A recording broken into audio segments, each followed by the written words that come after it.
Hello, my beautiful people. Welcome back to my channel. My name is Nelly. This channel is all about dreams, lifestyle, spiritual minimalism, and faith. Today, I'm on another different topic: how God shifted my battles into blessings. What are your blessings? What are your battles as well? Have you asked God to bless you? And if He has blessed you, what did He do? Do you have anything that as you have as a reminder that these are God's blessings?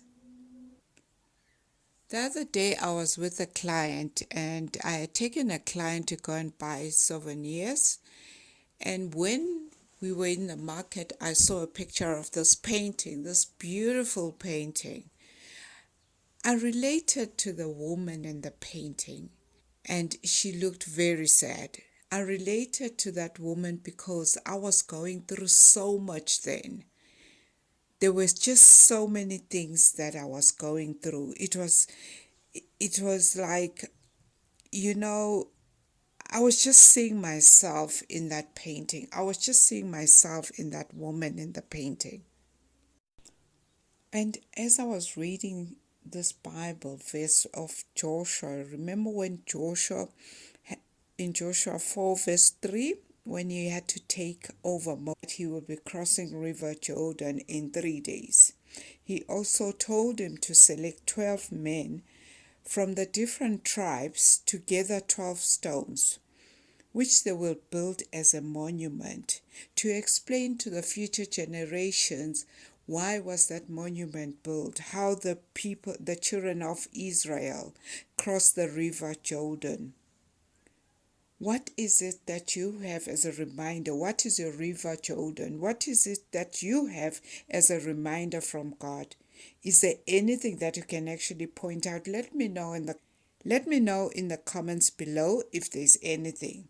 There's so many things that God has left us as a reminder of his love. Things like that he's formed a covenant with, things like the rainbow for one. God has given us opportunities. It's up to you whether you take them or you leave them. God does not force us. He will not let you face anything that you cannot face. He will help you stand against any obstacle by making you strong in spirit. My journey was long and I felt like I was walking in this journey without a map. I felt emptiness in me, but I wanted to reclaim my happiness. I didn't even know what season I was in. I didn't even know that God was preparing me. I was restless. I trained my mind and not to depend on things. So I just let go of everything. I positioned myself to be ready.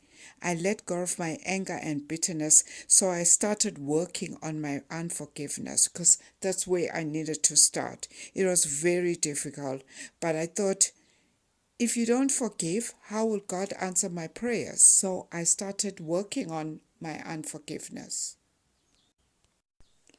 I prayed and I meditated to his word and I fasted. I had to go through a test.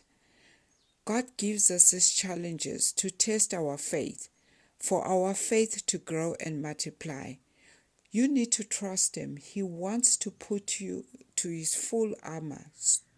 I needed that shift from God and I wanted to be where I wanted to be. So I had to start somewhere. I knew this was a trial from him, so I had to make sure that I listened and I tried. In James 1 says, my Christian friends, remember to be happy even when many kinds of troubles happen to you.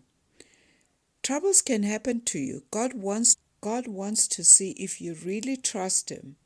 Your faith in God will have to become stronger as a result of these troubles because nothing comes easy. I had to walk through thorns and I had to reach where I wanted to reach. I know that sometimes we take many things for granted, like what He's done for us. Even the smallest thing, like the sun, you need to thank God for that. We tend to think that when we wake up in the morning, we have to see the sun shining. It's normal. What would what would happen if God can decide that He will give us darkness for 3 days? I'm sure everyone will be praying and crying to Him. That is why you need to put your trust in God. God will always test you with all challenges in life. There's always a purpose for these tests. I grew up spiritually. For me, it was a safe place. God wanted me where He wanted me to be, myself. And He was preparing me for something bigger because I didn't know His plans He had for me. If you are facing this challenge too, just trust in God. Trust in the Lord. Nothing is impossible with Him. Don't give up. God hasn't forgotten you. Just keep pressing on in prayer. His timing is always the best too. There are times when I thought He was not listening to my prayers. Little did I know that He was watching me. He could send angels, which is I call people that were angels, the minute I felt like giving up, to pick me up. God connected me to so many great people. In Jeremiah 29 verse 11 says, "For I know the plans I have for you. It's not to harm you, but to prosper." Everything He did was for my own good. God sees the end before the beginning, which is something that we don't see, to bring His attention. Sometimes He will even remove us from our comfort zone to bring to His attention.